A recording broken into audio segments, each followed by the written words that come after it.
Bienvenue sur Africa 24 pour cette nouvelle édition du QG News. Voici les titres. Le commandant en chef des forces armées libyennes, le général Khalifa Haftar, était en visite en Jordanie au cœur des échanges de la coopération militaire entre les deux pays en vue de mettre un terme à la crise sécuritaire libyenne. Le Burkina Faso s'apprête quant à lui à mettre un terme à sa période de transition puisque le pays prépare activement l'élection présidentielle. Focus dans ce journal sur l'une des candidates, Sarane Seremesere. Et fin ce 24 août du premier tour de l'Afro-Basket 2015, les affiches des prochaines rencontres en détail dans cette édition. Mais tout d'abord, avant de développer ces titres espoirs de taille pour le Soudan du Sud, après avoir refusé le 17 août de signer l'accord de paix paraphé par le chef rebelle Riek Machar, le président Salva Kiir a finalement annoncé qu'il le signerait. La cérémonie aura lieu ce mercredi à Juba, la capitale. L'accord de paix, enfin paraphé par les deux parties prenantes au conflit, devrait mettre fin à des affrontements qui durent depuis 18 mois maintenant, des affrontements qui ont fait des milliers de victimes et des millions de déplacés. Le général Khalifa Haftar, commandant en chef des forces armées libyennes, a effectué ce 21 août 2015 une visite officielle à Amman en Jordanie. Il a été question de la coopération militaire entre les deux pays afin d'aider la Libye à résoudre la crise sécuritaire qui la handicape depuis la destitution de Mouammar Kadhafi. Deo, gracias Kpodo. Après une visite le 13 avril 2015, le commandant en chef des forces armées libyennes était encore en Jordanie le 21 août 2015. Pendant 3 jours, le général Khalifa Haftar s'est entretenu avec les autorités d'Amman dans le cadre du renforcement de la coopération militaire entre les deux pays, notamment le soutien à l'armée libyenne dans sa lutte contre le terrorisme. La Jordanie dispose de meilleurs cadres pour la formation militaire, notamment sur les plans techniques et tactiques. Le domaine médical est aussi un secteur dans lequel nous avons d'énormes besoins. Nous luttons contre le terrorisme dans notre pays et des blessures arrivent tous les jours. Nous avons besoin d'installations semblables à celles de la Jordanie, capables de traiter un grand nombre de blessés.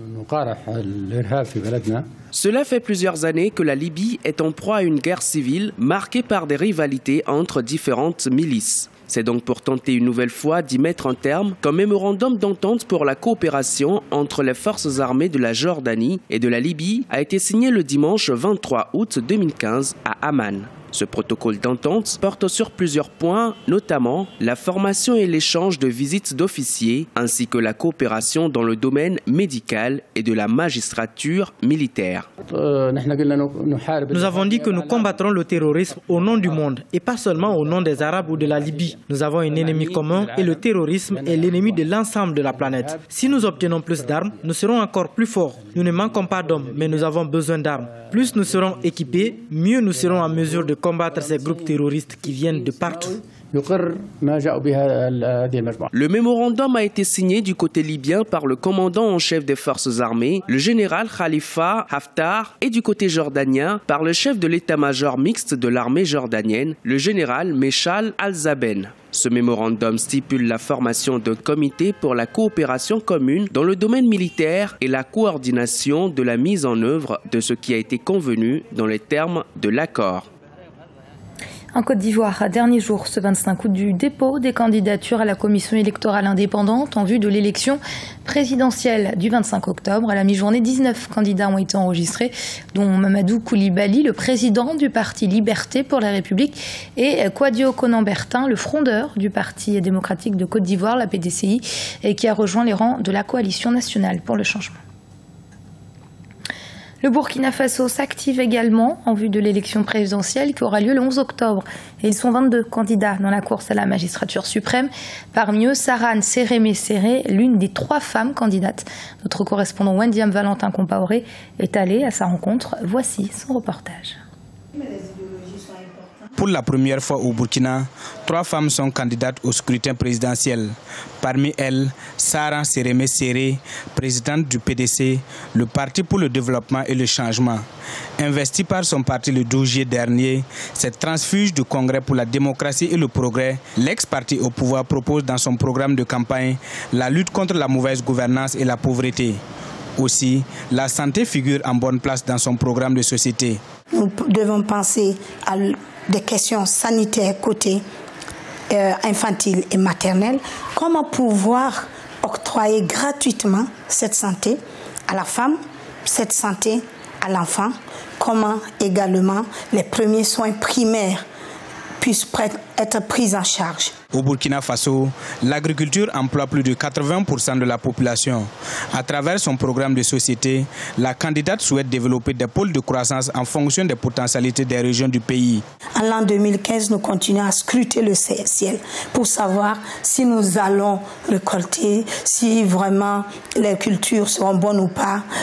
Ce n'est pas normal. Nous devons œuvrer à dépasser tout cela, à nous adapter aux nouvelles technologies du XXIe siècle, à œuvrer à ce que nos budgets puissent vraiment prendre en compte les besoins réels et que nous implémentons des politiques selon les régions, en tenant compte de toutes les spécificités. Les élections couplées présidentielles et législatives sont prévues pour le 11 octobre 2015. La campagne électorale s'ouvrira le 19 septembre prochain. Il faut rappeler que Sarah Sérémé Séré, qui brigue pour la première fois la magistrature suprême, a été députée de 2002 à 2012. Alpha Omega Dairies est une entreprise du secteur privé du Zimbabwe. Elle opère dans la production laitière, l'un des plus importants secteurs du pays. Et malgré la concurrence, elle fait toujours partie des leaders et entend bien accroître ses performances. Pour y parvenir, de nouveaux équipements ont été achetés et les résultats commencent à se faire ressentir. La capacité de production a en effet déjà augmenté. Le point sur les performances de cette entreprise avec Deo Gracias Kpodo. Au Zimbabwe, les produits laitiers occupent une place stratégique dans les efforts de croissance économique. Ils constituent à la fois des produits de grande consommation et une source importante de revenus agricoles et d'emplois dans le pays. Alpha Omega fait partie des entreprises privées les plus actives dans le secteur avec une production quotidienne de 22 000 litres de lait. La société veut raffermir sa présence sur le marché et pour ce faire, elle a augmenté sa capacité de stockage, passant de 120 tonnes à 240 tonnes de réserve. Alpha et Omega Dairies emploient aujourd'hui plus de 300 personnes. Nous produisons chaque jour près de 22 000 litres de lait et nous envisageons de produire d'ici au mois de février 2016 entre 240 000 et 250 000 litres de lait par jour. Avant le début du mois de septembre 2015, Alpha et Omega comptent lancer une production de crème glacée et de chocolat qui seront accessibles à la majorité de la population. Avec une capacité de production actuellement estimée à 20%, l'entreprise mise également sur l'exportation pour une plus grande rentabilité et amortir les dépenses effectuées pour l'acquisition d'équipements de qualité. Nous sommes la seule usine au Zimbabwe qui produit du lait de ce type parce que nous ne récupérons pas du lait auprès d'autres producteurs pour des raisons sanitaires et de qualité. Pour le moment, nous ne pouvons pas parler d'importants bénéfices compte tenu du fait de ce que nous gagnons. Nous le réinvestissons dans l'achat d'équipements de qualité. Sur l'ensemble du pays, plus de 3 millions de litres de lait sont produits par mois par les producteurs privés. Un rendement inférieur à la demande du marché, estimé à environ 6 millions de litres par mois en moyenne. La contribution de l'entreprise Alpha et Omega est sans doute un avantage pour l'industrie laitière du Zimbabwe qui avait connu une dégringolade depuis une dizaine d'années puisqu'elle produisait auparavant jusqu'à 21 millions de litres par mois. Le premier tour de l'Afrobasket 2015 s'est achevé ce 24 août. Le programme des huitièmes de finale qui débute ce mardi s'annonce ainsi. On aura un duel de Tunisie-Maroc, la Côte d'Ivoire affrontera le Mali, l'Égypte le Zimbabwe, l'Angola fera face à la Centrafrique, tandis que les rencontres Cameroun-Algérie et Sénégal-Ouganda auront lieu ce mercredi 26 août. On fait le point sur ces affiches avec Ibrahima Dindiaye. On connaît désormais les équipes qualifiées pour les huitièmes de finale du championnat d'Afrique masculin de basketball. Les Ivoiriens ont battu l'Algérie 81 contre 74 ce lundi 24 août. Et c'est un soulagement pour les éléphants après un début décevant dans la compétition. Ils sont deuxièmes du groupe D derrière le Cap-Vert. Le Sénégal a quant à lui vaincu l'ogre angolais sur le score de 74 contre 73. Les derniers matchs de la journée du 24 août ont réservé quelques petites surprises, notamment le match Angola-Sénégal, avec la victoire au buzzer du Sénégal. Nous, on est contents pour le Sénégal parce que c'est une équipe qui peut inquiéter la Tunisie.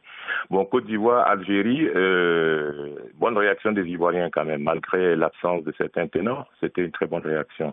Maroc, Mozambique, c'était aussi un très grand match. Il faut le dire, c'était un très grand match. Les Mozambicains se sont appuyés sur le jeu rapide, ce qui a un peu facilité leur victoire. Bon, Zimbabwe, Cap-Vert, on s'attendait à la victoire du Cap-Vert, néanmoins. Cap sur les huitièmes de finale qui auront lieu ce mardi 25 août. La Côte d'Ivoire se frottera au Mali, l'Angola, la Centrafrique, la Tunisie affrontera le Maroc, tandis que les rencontres Cameroun-Algérie et Sénégal-Ouganda auront lieu ce mercredi 26 août. En ce qui concerne donc les huitièmes de finale, je pense que Côte d'Ivoire-Mali et Tunisie-Maroc seront des matchs assez importants parce que Côte d'Ivoire-Mali, c'est un peu pour la suprématie de l'Afrique de l'Ouest et je pense que le Mali est mieux armé pour gagner la Côte d'Ivoire. Bon, Égypte-Zimbabwe, la logique devrait être respectée. Angola-Centrafrique, la logique devrait être respectée. Tunisie-Maroc, je crois que la Tunisie, devant son public et dans sa salle, devra pouvoir triompher. D'autres rencontres cruciales auront également lieu ce mercredi 26 août avec les matchs Cap-Vert, Gabon, Nigeria, Mozambique. Et ce journal a été préparé par l'ensemble de la rédaction. Merci de l'avoir suivi. Restez sur Africa 24. Dans un instant, une nouvelle édition de l'information.